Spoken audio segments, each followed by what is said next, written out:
हर दिन ओपीडी में मेरे पास बहुत सारे पेशेंट आते हैं, लेकिन कुछ कहानियां ऐसी होती हैं जो सबको सुननी चाहिए। 38 ईयर ओल्ड जेंटलमैन अपने ऑफिस में मीटिंग कर रहे थे और अचानक से उनकी कमर में इतनी तेज दर्द शुरू हुआ।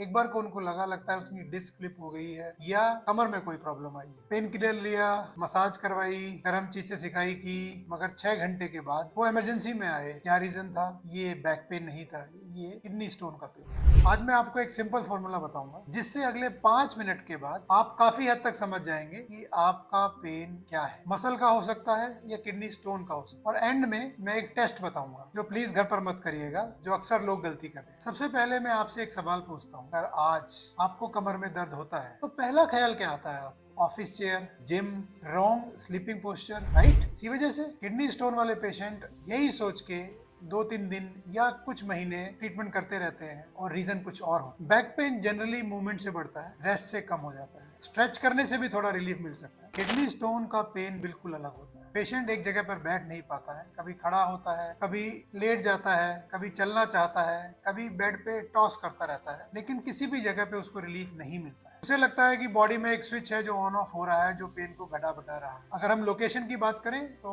Back pain usually back pain होता है, बैक में रहता है, मिडिल ऑफ द बैक में हो सकता है। बट जो स्टोन का पेन होता है यूजुअली वो साइड से शुरू होता है, upper side of the back से शुरू होता है। वो नीचे भी जा सकता है, एब्डोमेन में रेडिएट हो सकता है या प्राइवेट पार्ट्स तक भी पहुंच सकता है। इसीलिए बहुत सारे पेशेंट कंफ्यूज हो जाते हैं कि ये हो क्या रहा है, ये कमर का दर्द है, ये पेट का दर्द है, पेट में कोई और ऑर्गन का दर्द। और स्टोन के साथ कई बार कुछ और सिम्टम्स भी आ सकते हैं। पेशाब में जलन हो सकती है, पेशाब में ब्लड आ सकता है, फीवर हो सकता है, नोजिया हो सकता है, वॉमिटिंग हो सकता है, या कुछ लोग बड़ी फ्रीक्वेंटली यूरिन जा सकते हैं। ये सभी सिम्टम्स हर पेशेंट में नहीं होता, लेकिन अगर ये सिम्टम्स भी आ रहे हैं स्टोन की पॉसिबिलिटी कहीं अधिक बढ़ जाती है। अब सुनिए सबसे डेंजरस मिस्टेक। पेशेंट गूगल करता है किडनी स्टोन होम रेमेडीज और शुरू हो जाते हैं ट्रीटमेंट, जैसे beer, lemon, vinegar, random medications और स्पेशली अपने फ्रेंड्स की एडवाइस। क्योंकि स्टोन इतना कॉमन है, किसी ना किसी का एक्सपीरियंस रहता है फैमिली में या फ्रेंड्स में जो उनको सजेस्ट कर सका। लेकिन एक बहुत ही इंपॉर्टेंट क्वेश्चन है जो कोई नहीं पूछता, मेरे स्टोन का साइज कितना बड़ा है, वो कितने mm का है, और स्टोन एग्जैक्टली है कहाँ? स्टोन के कारण से किडनी में कोई स्वेलिंग तो नहीं आई? ये सारे फैक्टर्स डिसाइड करते हैं कि फर्दर स्टोन का ट्रीटमेंट होना क्या चाहिए। मैं एक बहुत सिंपल सा आपको एग्जांपल देता हूँ। अगर रोड पे एक छोटा सा पत्थर पड़ा हुआ है तो गाड़ी निकल जाएगी आराम से, कोई तकलीफ नहीं। बट यही एक बड़ा पत्थर फंसा हुआ है तो उस पे से गाड़ी नहीं क्रॉस कर सकती या